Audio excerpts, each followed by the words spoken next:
الحمد للہ رب العالمین والصلاة والسلام علی نبیہ وحبیبہ محمد وآلہ واصحابہ اجمعین۔ قرآن حکیم کلاس میں آج ہم سورۃ الفاتحہ کا آغاز کرنے جا رہے ہیں۔ یہ سب سے پہلے نازل ہونے والی مکمل سورت ہے۔ اس سے پہلے متفرق آیات نازل ہوتی رہی ہیں۔ سورۃ العلق کی ابتدائی 5 آیات، نون والقلم کی ابتدائی 7 آیات، سورۃ المزمل کی ابتدائی 7 آیات اور سورۃ المدثر کی ابتدائی 7 آیات، تو یہ پہلے نازل ہوتی رہی، یعنی سورۃ الفاتحہ سے قبل کوئی مکمل سورت نازل نہیں ہوئی۔ مکمل سورت نازل ہونے کے لحاظ سے یہ پہلی سورہ مبارکہ ہے۔ سورت کے آیات کے مضامین پر غور کیا جائے تو سورت کے 3 حصے بنائے جا سکتے ہیں۔ پہلا حصہ پہلی 3 آیات پر مشتمل ہے، دوسرا حصہ چوتھی آیت پر مشتمل ہے اور تیسرا حصہ آخری 3 آیات پر مشتمل ہے۔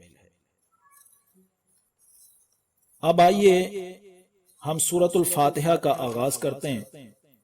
تو سب سے پہلے ہم سورۃ فاتحہ کی پہلی 3 آیات کی تلاوت کریں گے اور اس کا ترجمہ آپ کے سامنے پیش کریں گے۔ اعوذ باللہ من الشیطان الرجیم، بسم اللہ الرحمن الرحیم، الحمد للہ رب العالمین، الرحمن الرحیم، مالک یوم الدین۔ ترجمہ: تمام تعریفیں اللہ کے لیے ہیں جو تمام جہانوں کا رب ہے، جو سب سے بڑا مہربان اور بہت زیادہ رحم کرنے والا ہے، بدلے کے دن کا مالک ہے۔ تو یہ آپ کے سامنے آیات کی تلاوت اور ترجمہ آ گیا۔ اب آئیے اس بات کی طرف کہ یہ جو 3 آیات میں الفاظ استعمال ہوئے ہیں، ان کے معنی اور مفہوم کیا ہیں۔ سب سے پہلا کلمہ الحمدللہ، تمام تعریفیں اللہ کے لیے ہیں، یعنی کائنات میں جو کچھ بھی ہو رہا ہے، جس کسی کی بھی تعریف ہو رہی ہے، وہ اصل میں اللہ ہی کی تعریف ہے۔ الحمدللہ گویا یہ کلمہ توحید ہے۔ اس کلمہ توحید کا تقاضا یہ ہے کہ ہر مسلمان کے قلب و عقل میں یہ بات پیوستہ ہو جائے کہ ہر حسن و جمال اور کمال اور ہر شخصیت کا خالق ایک اللہ ہی ہے۔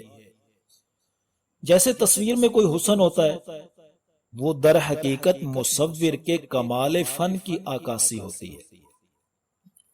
دیکھیے، عقل و حواس جو اللہ نے ہمیں عطا کیے ہیں، تو اس کا سب سے اہم ترین کام کیا ہے کہ وہ اپنے خالق حقیقی اور محسن حقیقی کو پہچانے۔ انسان بچپن میں اپنے والدین کو ہی رازق اور محافظ نہیں سمجھتا، پھر جب شعور پروان چڑھتا جاتا ہے تو رفتہ رفتہ وہ رشتہ داروں کو، پھر قوم کو اور پھر وطن کو یہ سمجھتے ہیں کہ اب یہ میرے محسن ہیں، اور پھر کائنات کے پورے سسٹم کی جب سٹڈی کرتا ہے، بارشیں ہو رہی ہیں، سورج اور چاند آ جا رہے ہیں، اور یہ سب کے سب جو چیزیں فراہم کر رہے ہیں، میری ضروریات زندگی انہی کے ساتھ تو وابستہ ہے، یہ مجھے سبھی تو فراہم کر رہے ہیں، تو پھر ان کو بھی محسن سمجھنے لگتا ہے۔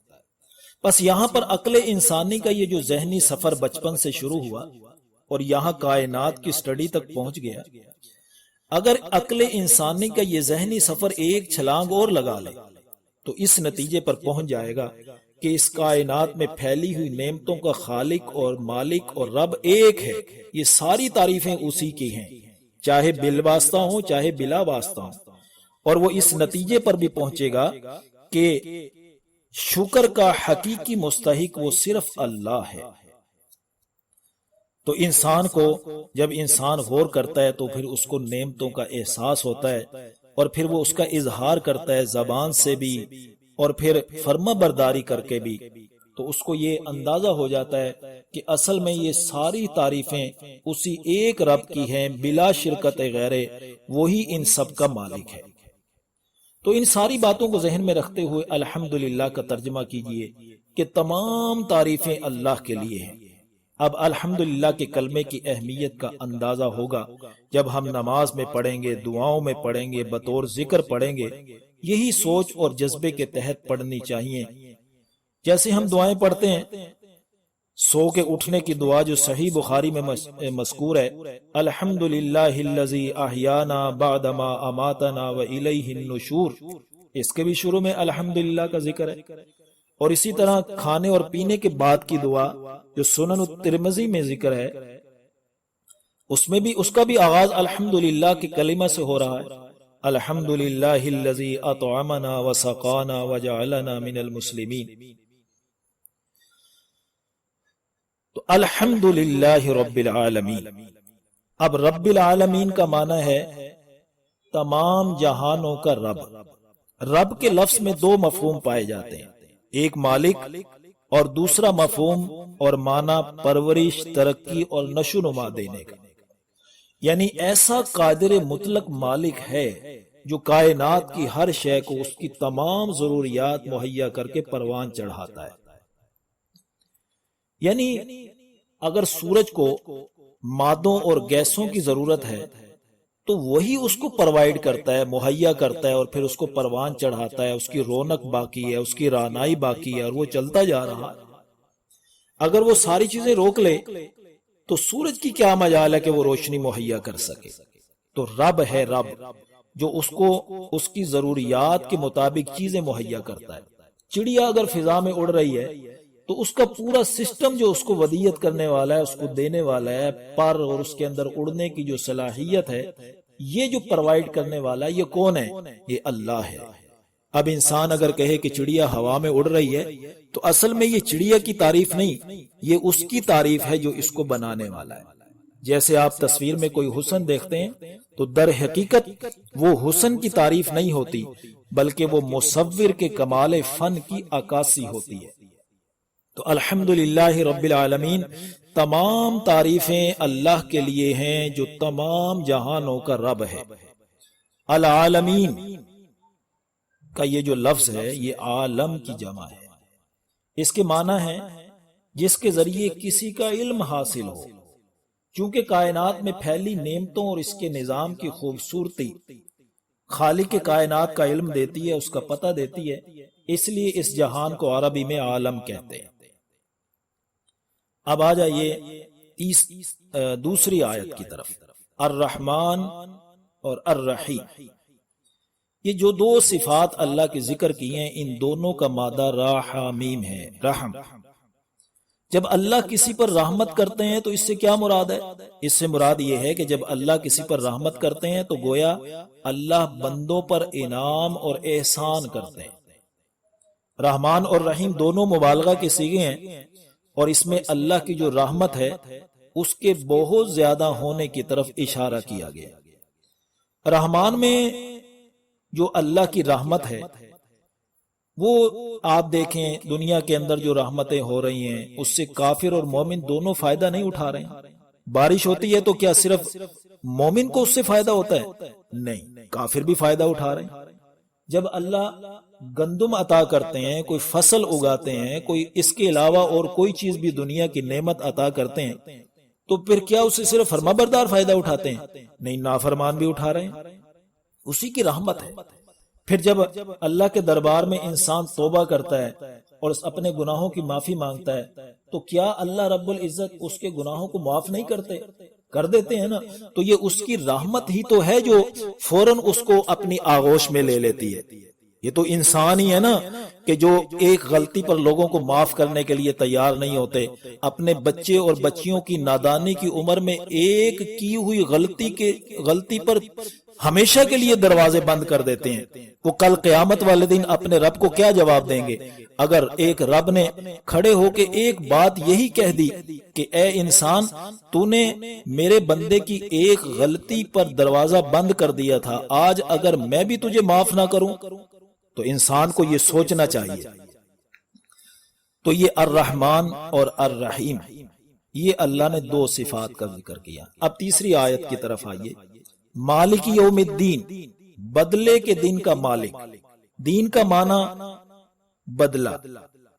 دین کا لفظ اسلام کے ساتھ بھی استعمال کرتے ہیں نا، دین اسلام. اس کے استعمال کی وجہ بھی یہی ہے کہ دین اسلام کے ہر اصول اور ضابطے پر عمل کرنے سے اللہ دن قیامت بدلہ عطا فرمائیں گے. یعنی دین اسلام پر عمل کرنے اور نہ کرنے کا پورا پورا بدلہ یوم الدین یعنی بدلے کے دن میں ملے گا. تو دین کا معنی بدلہ. اسلام کو بھی دین اس لیے کہتے ہیں کہ اس کے ہر اصول اور ضابطے پر عمل کرنے یا نہ کرنے پر اللہ بدلہ عطا کریں گے. تو اللہ اس بدلے کے دن کا مالک ہے. اچھا، مالک تو وہ آج بھی ہے، کل بھی ہے، آئندہ بھی رہے گا، ہمیشہ سے ہے، ہمیشہ رہے گا. اور رب العالمین میں اشارہ بھی کر دیا اللہ نے، وہ تمام جہانوں کا مالک ہے، ترقی دینے والا ہے، پرورش کرنے والا ہے، نشو و نما کر دینے والا ہے. تو مالک یوم الدین میں یہ وضاحت فرما دی گئی کہ اگر آج تمہیں بادشاہوں کے وقتی اختیارات دیکھ کر مغالطہ لگ رہا ہے تو قیامت والے دن اللہ کی ملکیت اور بادشاہت پوری طرح نکھر کے سامنے آ جائے گی. اس وقت کوئی بھی بادشاہ نہیں ہوگا، جس کو اللہ تعالیٰ نے سورۃ المومن کی آیت نمبر 16 میں اس انداز میں واضح فرمایا، لمن الملک اليوم، آج کس کی بادشاہت ہے. تو اس ندا پر کون جواب دے گا؟ کوئی ہو تو دے نا. خود ہی فرمائیں گے للہ الواحد القہار، اکیلا اللہ ہے غلبے والا، اس کے علاوہ اب آج کوئی اور بادشاہ اور با اختیار نہیں ہے. تو اے لوگو، اللہ کی یہ صفات رب، الرحمن، الرحیم اور مالک یوم الدین، یہ گویا اللہ نے ذکر کیے ہیں الحمدللہ کے بعد. تمام تعریفیں اللہ کے لیے. اللہ نے گویا رب کو، الرحمن کو، الرحیم کو اور مالک یوم الدین کو الحمدللہ پر دلیل بنا دیا. یہ دیکھو، یہ ساری چیزیں بتا رہی ہیں کہ تمام تعریفیں اللہ ہی کے لیے ہیں. یہ میرا دعویٰ ایسا نہیں ہے کہ میں زبردستی ٹھونس رہا ہوں. ذرا اپنے معاشرے میں، اپنی کائنات میں ذرا سٹڈی کر کے دیکھو، ہماری بات 100% درست ہے کہ تمام تعریفیں اللہ ہی کے لیے ہیں. یہ ہو گیا سورۃ فاتحہ کا پہلا حصہ جو 3 آیات پر مشتمل تھا. اللہ سے دعا ہے کہ اللہ رب العزت ہماری قلبی اور ذہنی کافیات کا بھی ان آیات کو حصہ بنا دے.